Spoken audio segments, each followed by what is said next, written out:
Bonjour et bienvenue sur les vitamines du royaume pour la continuité de cette série qui est l'épouse de Christ. Le Seigneur s'est déjà révélé au travers du sermon de la montagne. J'ai presque fini mes petites vidéos, il y en a 6 là-dessus.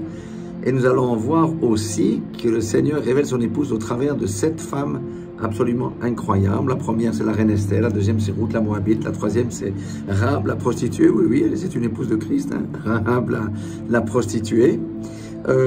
Nous avons Marie, la sœur de Marthe, Amen, qui est un type de l'épouse. Nous avons la femme de Proverbe 31, la femme vertueuse, bien entendu. Nous avons celle de Cantique des Cantiques. Et nous avons celle qui clôt le tout, qui est l'apothéose. C'est la femme de Psaume 45. Alléluia.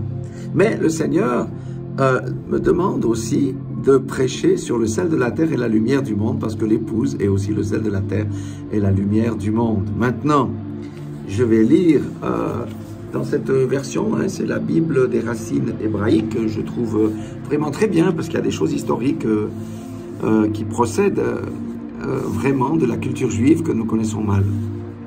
Et puis ça nous change de notre version standard Louis II.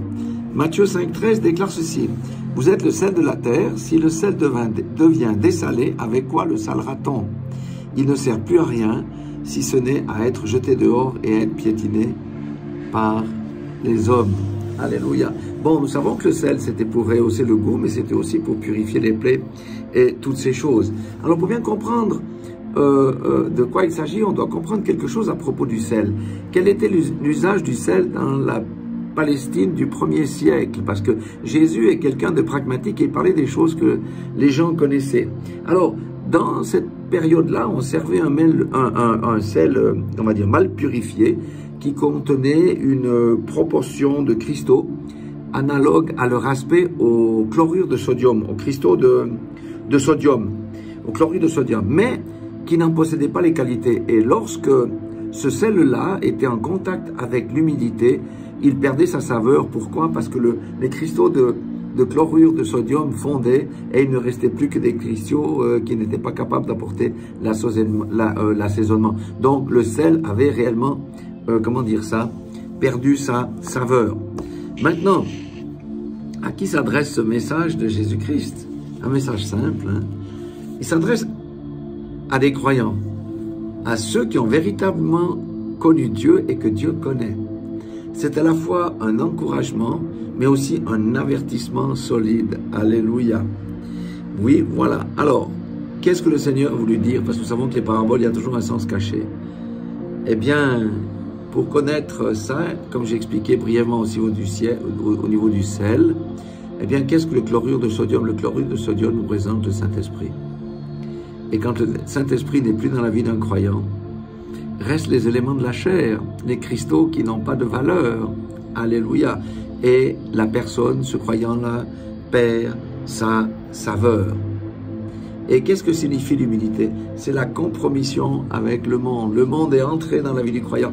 Il marchait par l'esprit, l'ennemi est venu et l'a dérouté. Au lieu de chercher les choses d'en haut, il cherche maintenant les choses du monde. Il cherche, au lieu de rendre service selon l'esprit de Christ, l'esprit de l'agneau, bien entendu, qu'est-ce qu'il fait?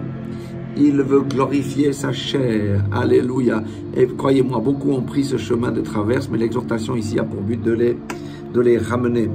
Donc, il a perdu la communion avec le Saint-Esprit. Il a perdu l'esprit de prière. Pour lui, ça vient difficile de prier. Ça vient une contrainte de prier.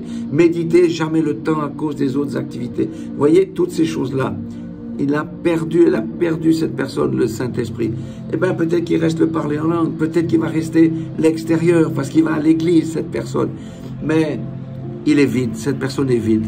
Il n'y a plus de puissance qui se manifeste, il n'y a plus rien du tout.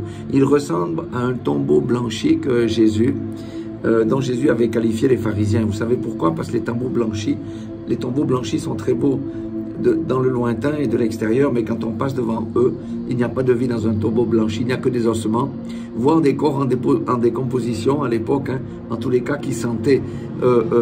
C'est Marie qui avait dit, mais à Jésus, mais ça fait 4 jours qu'il est dans le tombeau blanchi, mais il sent déjà.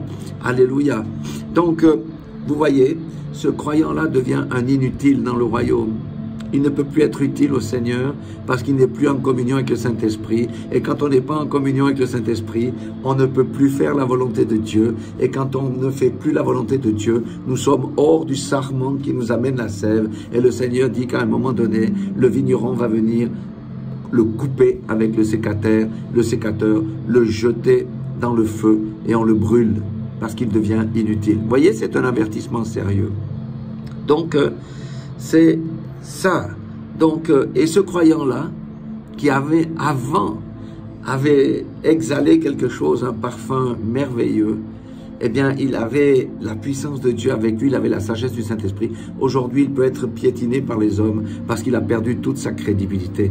Et les hommes, vous savez comment ils sont, on dit, oui, mais toi, tu te dis chrétienne, mais tu te dis chrétien, mais dans le fond, tu es pas mieux que nous.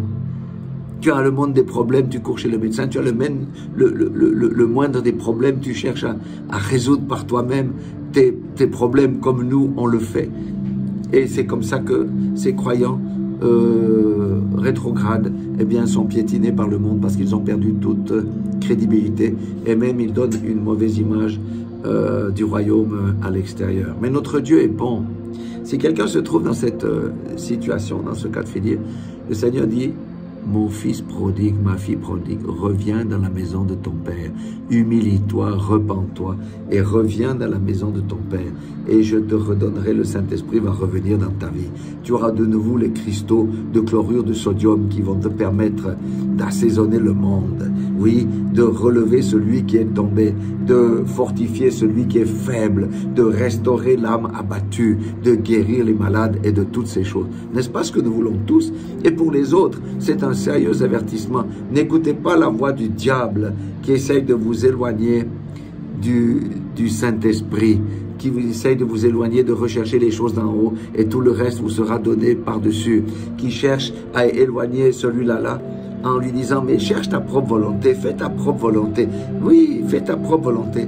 Et à force, ces gens-là, eh bien, c'est comme dans l'avion, on modifie la trajectoire d'un seul degré, au lieu d'aller là, à la fin, on va se retrouver complètement ailleurs. Voilà, soyez tous bénis dans le nom puissant de Jésus-Christ de Nazareth. Que le Seigneur parle à l'esprit de chacun, le fortifie, le conduise à s'humilier si vraiment il est sur une mauvaise voie, s'il a perdu sa saveur, et pour les autres qu'ils soient renforcés dans leur foi pour continuer à servir Dieu, à faire la volonté de Dieu. Voilà, soyez tous bénis dans le nom puissant de Jésus-Christ de Nazareth. Amen. Dieu vous aime, je vous aime. Alléluia. Et Dieu nous fait du bien.